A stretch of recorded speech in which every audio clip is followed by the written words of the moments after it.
안녕하세요. 예지호가입니다.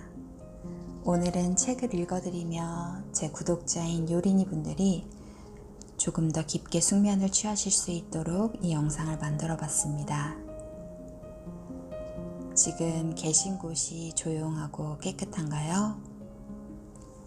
주무시기 전 이부자리를 한 번 더 정리해 보시고 또 향긋한 향초가 있다면 켜주시고 아로마 오일이 있다면 관자놀이나 귀밑 쪽에 발라주세요. 준비가 다 되셨다면 이제부터는 편안한 마음으로 누워서 제 이야기를 따라가 볼게요. 오늘 읽어드릴 책의 주인공은 홍신자 저자의 자유를 위한 변명입니다. 출판사는 판미동이란 곳이고요. 이 책은 제가 한때 어떤 요가 동작이 잘 되지 않아 낑낑대고 있을 때 동료 선생님이었던 너무나도 제가 좋아하는 요가 선생님께 선물 받은 책이에요. 이 저자와 제가 비슷한 부분이 있는 것 같다며 주셨는데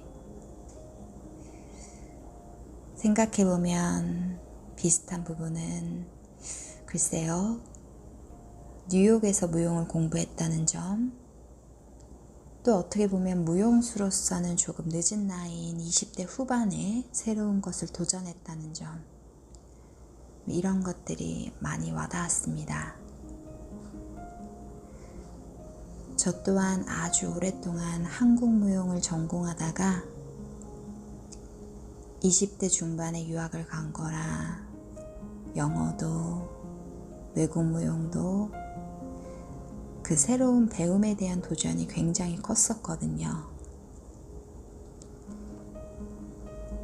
또 책 앞부분에 보면 타인의 시선에 맞추지 말고 홀로 춤추듯 살라. 이 구절이 이 책을 받는 순간 너무나도 제게 와닿았던 것 같아요. 우리는 생각보다 타인의 시선을 많이 신경 쓰잖아요. 막상 타인은 우리가 뭘 하던 전혀 신경 쓰지 않는데 말이죠. 자, 그럼 이제부터 책 본문 중 제가 들려드리고 싶은 부분을 읽어드릴게요. 함께 따라가 봅니다.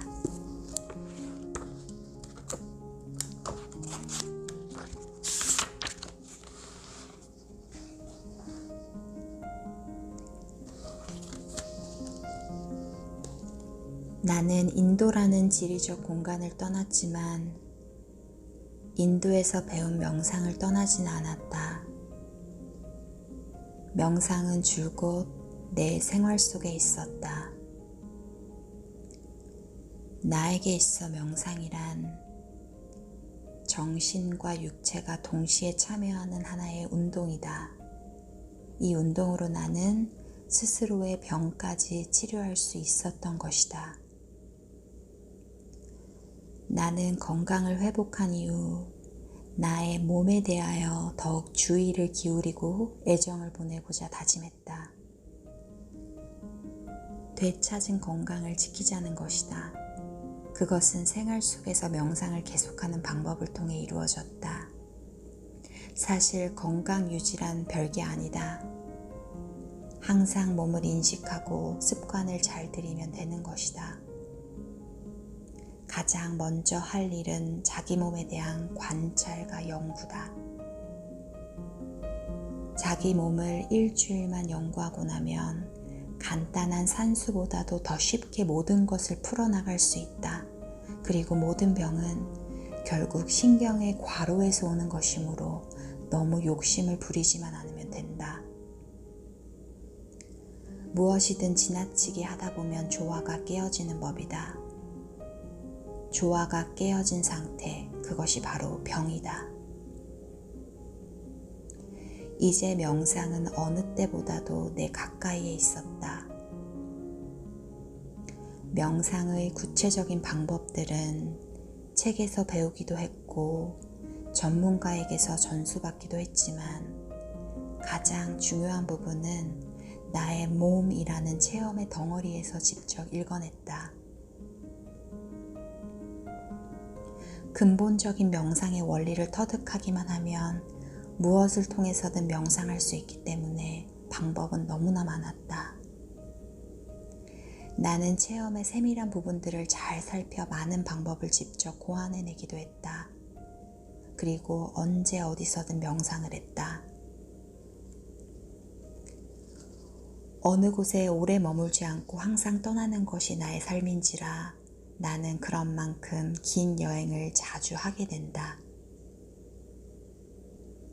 10시간, 20시간 이상 버스나 기차 또는 비행기를 타야 하는 때도 잤다. 한때 나도 그런 시간을 견디는 것을 고역으로 생각했던 적이 있었지만 이젠 그렇지 않다. 그만큼의 명상 시간이 주어졌다 싶어 오히려 반갑게 느껴진다. 명상이라는 운동은 몸을 크게 움직여서 하는 운동이 아니므로 비록 비좁은 자동차나 비행기 속일지라도 얼마든지 가능하다. 주위의 시선을 염려하지 않아도 된다. 실제로 몸을 움직여서 해야 할 때도 있지만 아주 작은 움직임으로 대신할 수 있으므로 그때도 문제는 없다.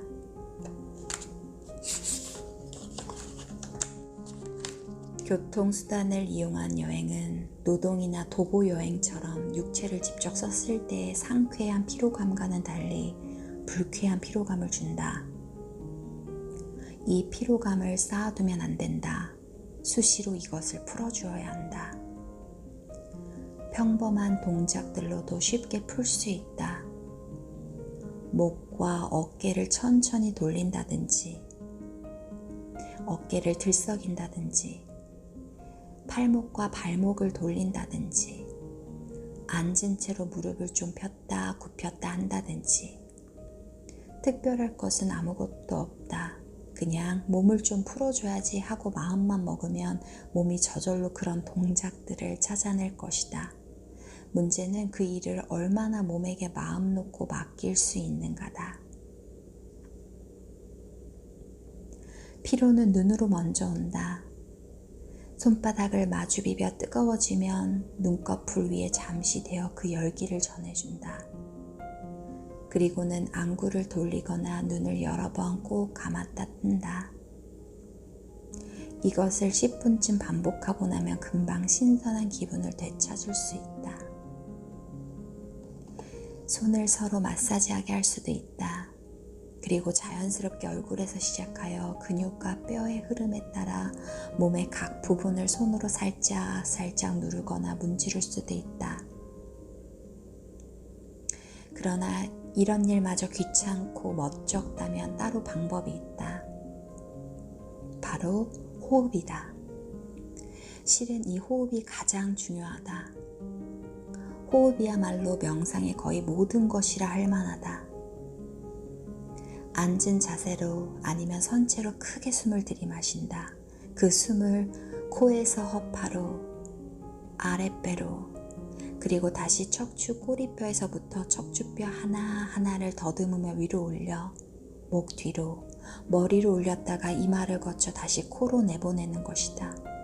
아주 느리게, 천천히 긴 호흡으로. 그 호흡의 흐름을 조정해야 한다. 이것을 처음 하는 사람은 호흡의 흐름 자체를 느끼기가 어려울지도 모른다. 그러나 과정을 지켜보면서 하는 호흡이 힘겹게 느껴질지도 모른다. 처음에는 무엇이나 그런 것이다. 그러나 처음에만 그럴 뿐이다. 익숙해지면 호흡을 통해 싱싱한 생명의 흐름을 느낄 수 있게 된다. 호흡은 저절로 되는 것인데 왜 거기다 귀찮게 신경을 쓰는 이상한 짓을 하느냐고 할 사람이 있을지도 모른다. 하지만 그것을 이상하다고 여기는 것이 오히려 더 이상하다.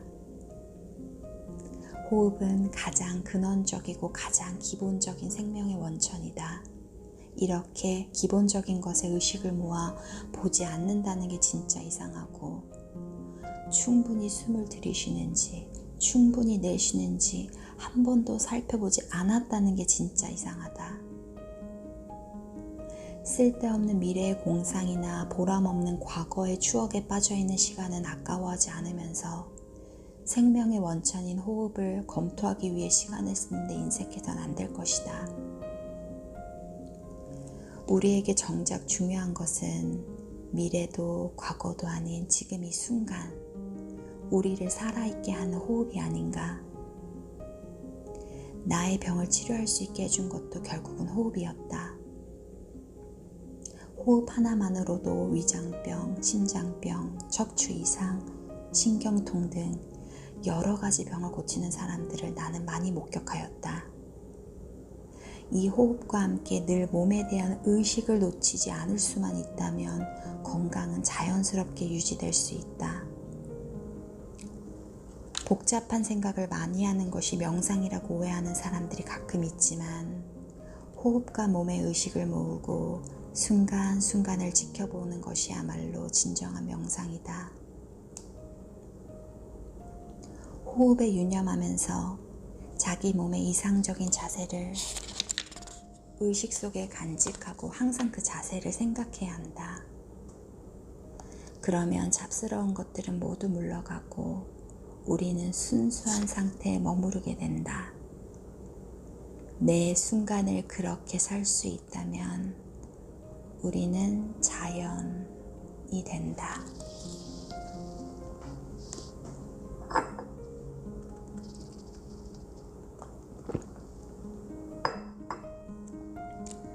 자, 어떠셨어요? 저자의 자유로운 영혼의 삶이 명상이 느껴지셨나요?